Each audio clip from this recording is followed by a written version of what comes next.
So let's talk about this loss from the Lakers to the Dallas Mavericks.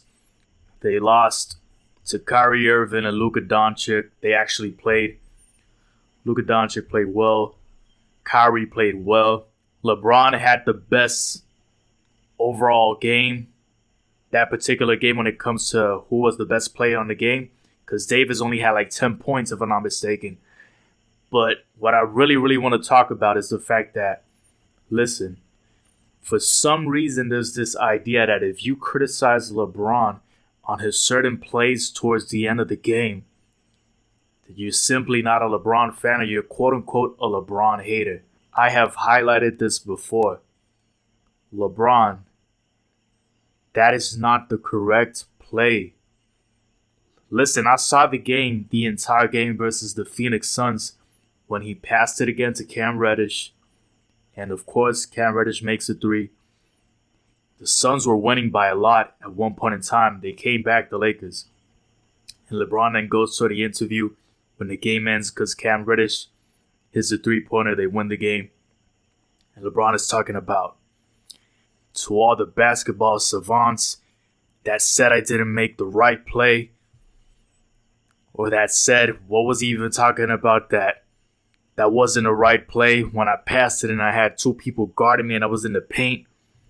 And then Cam Reddish missed the shot. I passed it again because I trust my teammates. He made the shot. That is great, LeBron. But if you recognize what happened in that other game before Cam Reddish made the shot on that Phoenix Suns game, there was just a couple of seconds left and you were not down by 2. You were not down by 3. You were down by just 1 point. Why pass it to a three-pointer when you're right there? You're LeBron James. You can get a foul. You can drive to the paint. When I do agree it wasn't your fault was when you actually drove to the paint that time against the Celtics and they didn't count the foul and you were furious. I said, LeBron is right. That should have been a foul. That was ridiculous. And even Pat Beverly was showing the camera to the referee because that was absurd.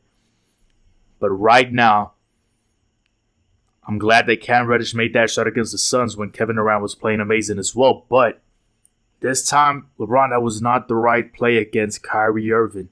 Kyrie Irving is my favorite player currently. I watch the Dallas Mavericks with my father because that's his favorite team. He enjoys watching Luka. And we followed Dallas previously because of JJ Barea.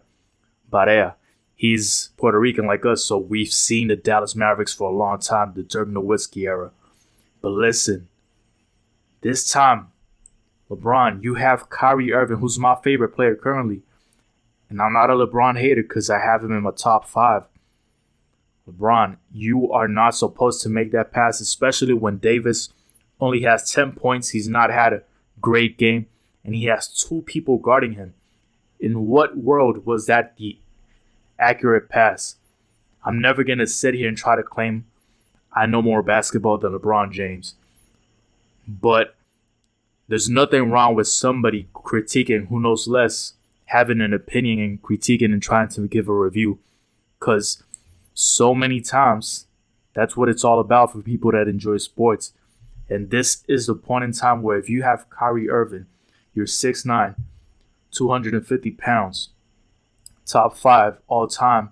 For many, you're the greatest. Personally, not me, but for many, you are. I have you in my top 5. You can easily do a spin that you always do. Go for a shot. Go for a layup. Draw a foul. You're down by just 1. Or you can look for a better pass even down. Why are you passing right there to Anthony Davis? 2 people in front of him. Terrible pass. Then you have to go for the tie-in 3 and miss it when it's 104-101. Come on, that's just not the right play. That is not the right play. To me, the right play, I will always say this, is the best person takes the shot when it's down to that crucial instance. If you have only those 10 seconds left, maybe even a bit more, 20 seconds left, take the shot if you have the opportunity. Especially if you're 6'9", 250 and you drive to the paint. You're a couple feet away from the layup. and you pass it to another three-pointer, and you're just down by one, like that first instance for Cam Reddish. Come on. Really, come on, man. There's a reason Kobe has 36 game winners. Don't talk to me about efficiency. I'm not concerned with efficiency.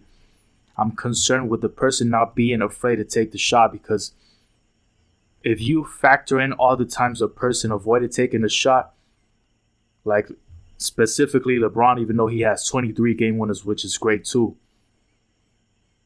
if you factor in the amount of times that he's not taking the shot, his efficiency goes down a lot. So don't talk to me about the times that Kobe missed it and how it wasn't efficient. That's bullshit. What I want is for the person to always take it. Jordan didn't. He has the quote. Jordan has the quote about he missed it a lot of times. Point is, he took it. And yes, Kobe has passed it to Horry even. I remember the series in 2003, the playoffs. But notice the difference in time and when and where. He was also back at the three-point. It wasn't Kobe at the paint passing it to Horry at the three-point line. Not the same thing. LeBron was in the paint. Kobe was way back, right next to Horry. They try to double team him. They're guarding him and gives it to Horry, who's great at those crucial shots. I'm never mad at that. I've seen LeBron do it. I've never been mad when LeBron does it. This is not the same thing. Kyrie, right there. You know how he plays. You can definitely get a shot over Kyrie Irving or drive. You're stronger than him too.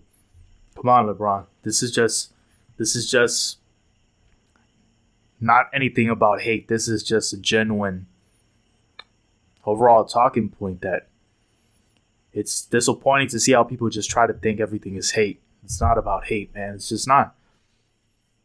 But overall, I'm glad for the Dallas Mavericks because they're like 10-5 if I'm not mistaken. Kyrie and Luka are playing well after what happened last year, which I thought Kyrie was playing better alone. And after Luka came last year, they started losing a lot. And Jason Kidd, terrible coaching last year, wasn't playing McGee. Nobody could get rebounds. How are you having Luka and Kyrie getting the rebounds? They're doing better now. They have Lively. Luka's doing great and Kyrie's doing great. Chemistry is much better. So I'm glad for that. Lakers are still playing solid for the records, and they played great to the playoffs last year, considering the record. So I don't have a critique of Anthony Davis. Like, people just keep slandering Davis for whatever reason. That is not what I'm doing here.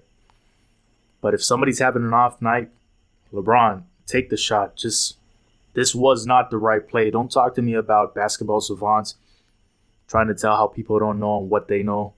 Nobody questions how great you are.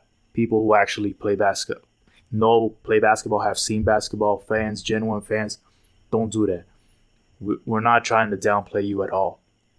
It's the fact that we think you're great that we want you to take the shot. But it is what it is, man. Let me know down below what you think. I'm out.